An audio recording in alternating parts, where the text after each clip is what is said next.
Something happened to me that changed me. But I've always been this way. But there was a final moment that took me over the edge that kind of, the straw that broke the camel's back, as they say. I used to think that this is our one life, and I wanted to thoroughly enjoy it to the max. I saw that we could achieve anything we wanted. We can make way more than enough money if we choose to. That we could break the code like Andrew Tate, and we can. I always loved eating such great food, and I have. Driving a beautiful car, and I did. Buying what I wanted, and I was. But that was something that kept me empty. I realized that it's not things or even experiences that fill the void. It's not sex, not the most beautiful partner so that we can brag to the physical, material world. It was about letting go of the need for anything that I became free. And when you truly become free, what you're looking for then is to serve a higher power. I use this reference a lot because in my eyes, there's no better reference. We can all relate to this. You might have a bad relationship with ants, but the life of an ant is precious. We stomp out an ant like it don't matter. And we walk on ants all day without realizing it, drive over them, whatever. And we don't want them in our homes, of course. But I'm talking about something beyond the annoyance that you might have with an ant. Ants are selfless. They don't think about themselves. They have one mission, and they sacrifice their life for that mission. It's to serve the queen. And that's how I feel. I want to serve God, and I want to serve my wife. I want my wife to have soft hands, an easy life. I want my wife to wake up in the morning when she is finished resting. And I want her to go to bed at night when she is tired. Now, don't get me wrong. It's not because my wife is my idol. It's because my wife is religious. She's religious in the way that she is committed to fully serving a higher power that gave her life. She was committed not because of me, but because it was her duty, and I am the same. My purpose is not to seek pleasure. It is not to take it easy. It's not to master the world. It's to wake up in the morning and make praise to God. Get on my knees and worship. That is what I believe God wants us to do, and I do it. Throughout the day, I pray.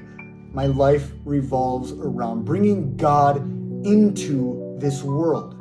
The people I associate with do the same. I don't need friends. I need partners. I need brothers, sons and daughters of God.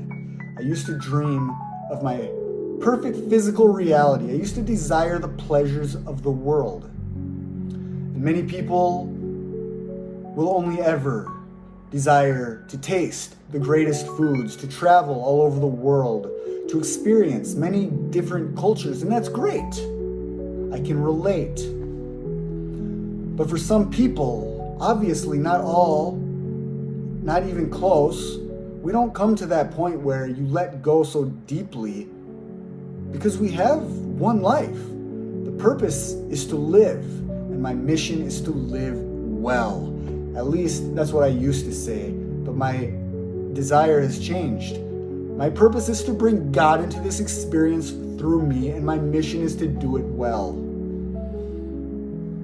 There doesn't have to be violence. There always will be violence. But I don't need to create it.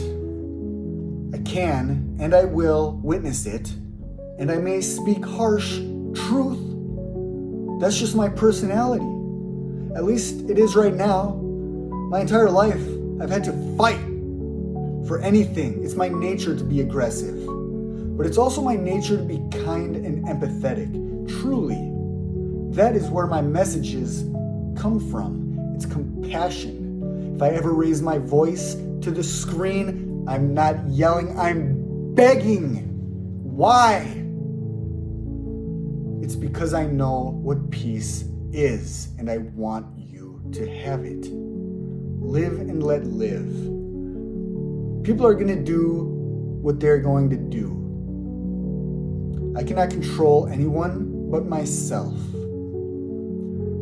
And if we stop fighting about genders and sexual orientation and just let random people do what random people do, rather than focus on trying to force others to see things our way, we just grow ourselves.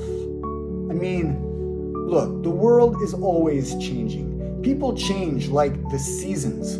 By the time you finish fighting about one thing, it's the next generation.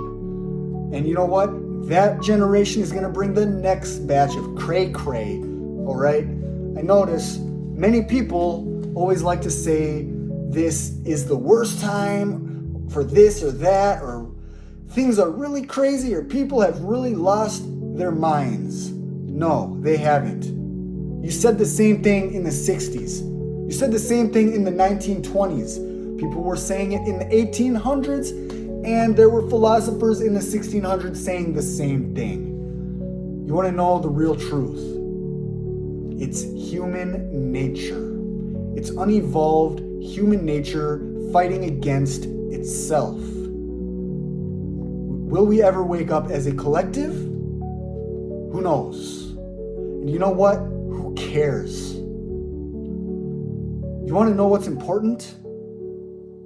You. Wake up. That's what's important.